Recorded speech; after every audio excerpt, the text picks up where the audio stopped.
Bien, bonjour à toutes et à tous. Nous allons poursuivre cet exposé de la véritable bataille que j'ai conduite personnellement à titre principal contre la privatisation des montagnes. C'est la vidéo numéro 2. Et dans cette vidéo, nous allons déjà aborder la première de ces deux affaires. Nous reprenons pour le moment au point où nous nous étions arrêtés tout à l'heure, sur les commissions syndicales, où je vais vous expliquer un peu plus cette structure. Alors, des commissions syndicales. Une commission syndicale, c'est une personne morale. Vous êtes une personne physique, moi aussi, mais il existe des personnes morales, les communes, départements, régions, États. Et c'est public, c'est pas privé, c'est pas une société à responsabilité limitée ou en commandite. Bon. Dès qu'il y a un bien, voilà, il faut qu'il y ait un bien, une montagne, une forêt, un lac, des thermes, un casino, tout ce que vous voulez. Un bien en indivision entre deux ou plusieurs communes, une commission syndicale doit être créée. L'indivision, vous devez peut-être la connaître, quand on a des frères et sœurs et qu'on a perdu ses parents, on est temporairement en indivision, on peut y rester. Tout le monde a le droit de sortir de l'indivision.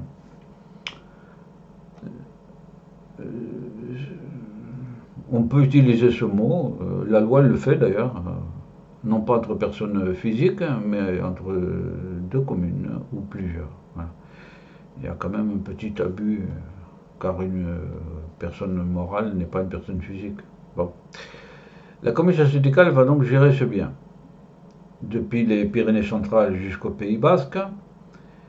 Bien des montagnes, lacs, vallées, thermes, forêts, pâturages, sols sont en indivision intercommunale. Par suite, la plupart des commissions syndicales de France sont dans cette zone. Oui, bien sûr, il en existe quelques autres en France, mais très peu, très peu. Le Marais Poitevin, la commission donc syndicale de la Grande Brière. Il en existe quelques-unes en Corse, une à Strasbourg, une à la limite du Jura et de la Suisse, je crois, et puis c'est à peu près tout. C'est des vestiges glorieux pour ceux qui ont su administrer ça à travers les siècles, voilà. Donc voici une carte, par exemple, des commissions syndicales des Pyrénées. Vous voyez même que ça ne couvre pas l'ensemble des Pyrénées, hein, la moitié à peu près, voilà. Notamment principalement le Béarn et le Pays basque. Pour la Bigorre, voici les commissions syndicales. Vous voyez qu'il y en a un certain nombre. Hein, là. Gramont, Végiodor, Basse-Terre, La Serre, Calais, etc., etc. Voilà. À chaque élection municipale, chaque conseil municipal élit son représentant qu'on appelle syndic à la commission syndicale. C'est une très vieille institution, hein, je vous dis. Hein. Et on pourrait même la faire remonter, évidemment, au début de l'Ancien Régime, pratiquement. Puis, la syndicale, la commission syndicale, on peut l'appeler la syndicale, élit son président syndic. Voilà. Et c'est ici qu'intervient une remarque essentielle. La loi montagne de 1985 a inscrit dans un article le droit d'une commune de se retirer de l'indivision. C'est en 1985 qu'on a prévu ça. Un barégeois, c'est-à-dire de la vallée du Barège, un barégeois centenaire avait prophétisé la mort des commissions syndicales, centenaire, car dans l'ancien temps, en tout cas, au moins, on pouvait vivre vieux. Arti à guerre, je crois, un truc comme ça, ce Barégeois, c'était son nom. Il avait écrit un article dans la revue El Barejo, très précis, très circonstancié, où il avait, en 86-87, prophétisé la mort des commissions syndicales. Car quand une commune peut se retirer, les autres peuvent avoir la même envie. Dans ce cas, au terme d'une procédure, la commune reçoit une part, en biens ou en argent. Elle ne fait plus partie de la commission syndicale. Elle est alors propriétaire de sa part et peut la vendre. Elle est propriétaire. Elle peut la vendre. L'expérience ancienne confirme que cela conduit à des privatisations des biens syndicaux. La vente conduit souvent, en effet, en bout de chaîne ou directement, à une personne privée qui offre suffisamment d'argent. Cette règle législative de 1985 consacre l'individualisme de la Révolution et ruine l'esprit communautaire millénaire. Bien sûr, le un a raison contre tous les autres. La commune qui se retire a le droit de se retirer. C'est comme si une commune décidait de se retirer de l'État français. Bon, c'est impossible ça par contre. Voilà. Alors pourquoi c'est possible à l'échelle locale? Oui, bon. La procédure est la suivante. D'abord, la commune qui veut se retirer adresse une délibération à la commission syndicale, lui indiquant cette intention.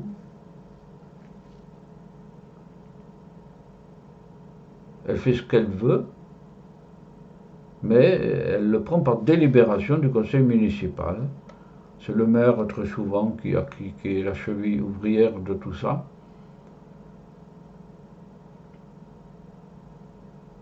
La commission syndicale a alors 6 mois pour... 6 mois, c'est court. 6 mois, ça passe vite. Évaluer la valeur du patrimoine, fixer la règle de partage. La valeur, c'est déjà un lourd travail. La règle de partage, est-ce qu'on va partager numériquement en fonction du nombre de communes ou en fonction de la superficie de chaque commune ou de la part qu'à chaque commune. Enfin, il y a bien des situations différentes parce qu'il peut y avoir une commune qui a tous les biens syndicaux en indivision sur son territoire aussi. Bon, c'est très compliqué. Et faire une proposition de part à la commune. C'est la commission syndicale qui, de par la loi, a la charge de ça. Valeur, règle de partage, proposition de part. C'est elle qui a la maîtrise de toute l'opération. Si elle ne fait pas, les juges pourront en décider. Et il faut qu'elle y arrive dans les 6 mois. Ce cas s'est posé 2 fois récemment. En 2004-2006 en Barège et en 2008-2013 en Haute-Ossau. Nous allons résumer donc ces 2 affaires parce que je les connais fort bien, les ayant conduites, l'une après l'autre. Ça permet d'avoir une vue historique récente de ce qui s'est passé, sinon ça tombe dans l'oubli, dans le gouffre de l'oubli des citoyens. L'affaire de Barège, 2004-2006, voici le magnifique cirque de Gavarnie, avec sa grande cascade, la brèche de Roland quelque part par là, enfin au-dessus. Le cirque de Gavarnie, si célèbre jadis pour ses petits ânes. Il y a toujours des petits ânes d'ailleurs. Voilà. Le prélude. Un opérateur des neiges, je ne vais pas le nommer, repère un terrain presque plat idéal pour réaliser un projet lié à l'or blanc, le capitalisme, sur le territoire de la commune de Barège. Il est sans doute prêt à payer tout service rendu en raison, en raison de la rentabilité de l'investissement. Par suite, le maire de la commune de Barège accède à la demande. Mais ce que ne sait pas les Suisses, c'est que le terrain est syndical. C'est peut-être inconnu en Suisse, ou en tout cas, il l'ignorait. L'opérateur ne comprend sans doute pas très bien ce particularisme presque pyrénéen, en tout cas il n'a pas été prévenu. La commune de Barèges ne peut en disposer. Et le maire décide avec son conseil de se retirer de la commission syndicale. On casse tout, quoi. Voilà.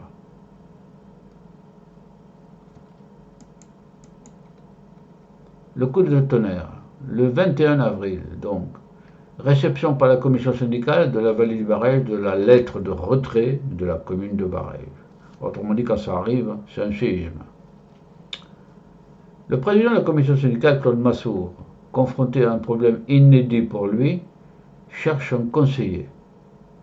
Ouais, c'est toujours un problème inédit. C'est quand même très rare, ces tentatives de retrait. Dans ce cas, c'est dû à un élément extérieur. L'opérateur des neiges. Le 25 mai, il a fait venir votre serviteur et le met à l'épreuve. Il m'a fait monter en haut du Tourmalet au mois de novembre dans une voiture. Il a tourné sur place, bref, pour voir si j'avais du cran. C'était sa méthode à lui. Avant d'arrêter son choix sur moi, il décide alors de faire une proposition à Barèges dans les 6 mois, le 21 octobre. Le 2 juin, sans attendre, moi c'était la première fois que j'avais à faire ce genre de travail. Je commence en visitant Jacques Lenaille aux archives départementales de Tarbes, car le poids de l'histoire est toujours à prendre en compte.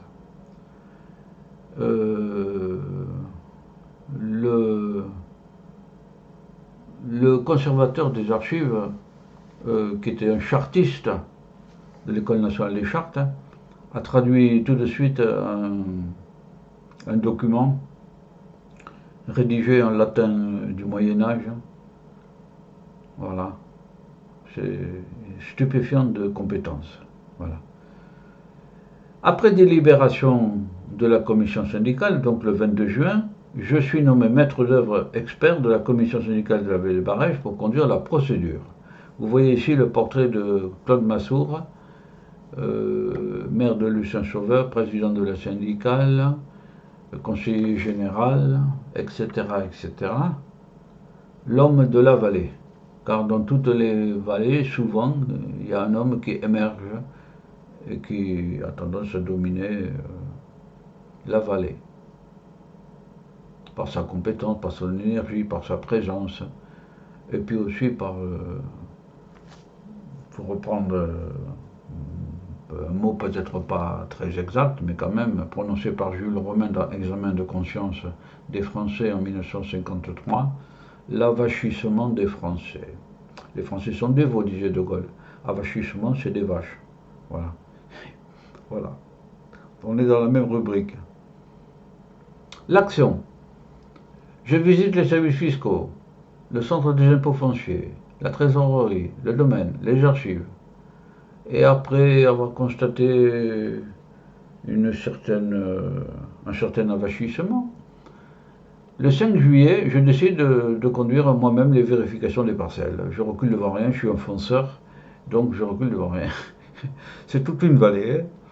Le 8 juillet, l'avocat de Barèges refuse de collaborer. La commune de retrait a pris son avocat, évidemment. Et donc, lui a refusé de collaborer. Il avait autre chose à faire. Et puis après tout, il a eu la part belle et il a dit c'est à la commission syndicale, mais moi je voulais du contradictoire. Eh ben non, il n'a pas fait son travail. Jusqu'au 31 juillet, vérification des 1763 parcelles et saisie des résultats. Oui, j'ai produit le rapport dans les 3 mois, dans les 6 mois, enfin,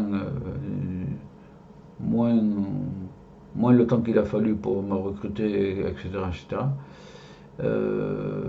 1763 parcelles, passant dans chaque commune, rencontrant chaque maire, me faisant expliquer à vue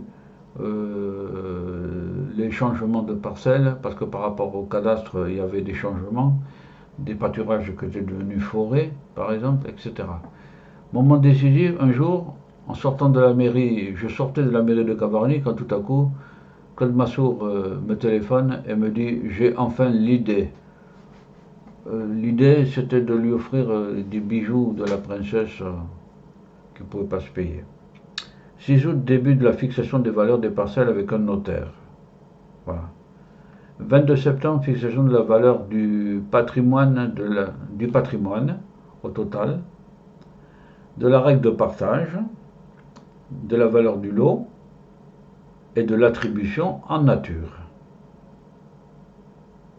22 septembre. Et la fin est inattendue. Le 24 septembre, notification à barrage pour observation. Il n'y a pas eu de réponse. 18 octobre, il y a une chronologie très précise. Notification officielle du rapport à la commune de Barège. Notification, puisqu'il n'y a pas eu de réponse. Le délai de 6 mois, c'est ça qui importe dans ces procédures, a été parfaitement respecté. La proposition de l'eau a été faite. Elle s'appuie sur un épais rapport étayé notamment juridiquement. Réel politique, la commission syndicale a gagné. La réelle politique, c'est un concept allemand qui dit, comme son nom l'indique, qu'il faut mener une politique concrète. Voilà. Donc concrètement, la commission syndicale a gagné 6 mois. Oui. Petit b. Si on veut discuter après, cela va prendre du temps. Encore. Et là, il n'y a pas de délai pour discuter. Et les bases de la discussion sont celles de la commission syndicale. Donc il faut absolument que la commission syndicale gagne ce pari de faire tout cet énorme travail en 6 mois. L'enlisement. Novembre, réunion de la Fédération des commissions syndicales. Décembre, nouveau sous-préfet. Nouvelle commission. 23 février, échange entre Claude Massour et Michel Lagarde sur le 23 février sur la réforme de la loi, parce que j'ai estimé qu'il fallait abroger cet article qui permettait à une commune de se retirer. Les personnes morales ne sont pas comparables aux personnes privées. Une commune ne meurt pas, par exemple. Bon. Et c'est là que nous avons un coup de théâtre le 28 février. Le 23, j'avais parlé, comme toujours, parce que dans ces procédures-là, le maître d'œuvre, l'avocat qui est en contact direct avec le chef de la vallée, quoi, pratiquement, tous les 3 jours, il y avait un appel téléphonique pendant toutes les années de la procédure, 2004-2006, 4, 5, 6, 3 années, tous les 3 jours pratiquement. Et c'est là que nous avons un coup de théâtre le 28 février, Cercle de Gavarnie, toujours, donc. 28 février, mort de Claude Massour, qui a... Voilà, bon, mort, je n'irai pas plus.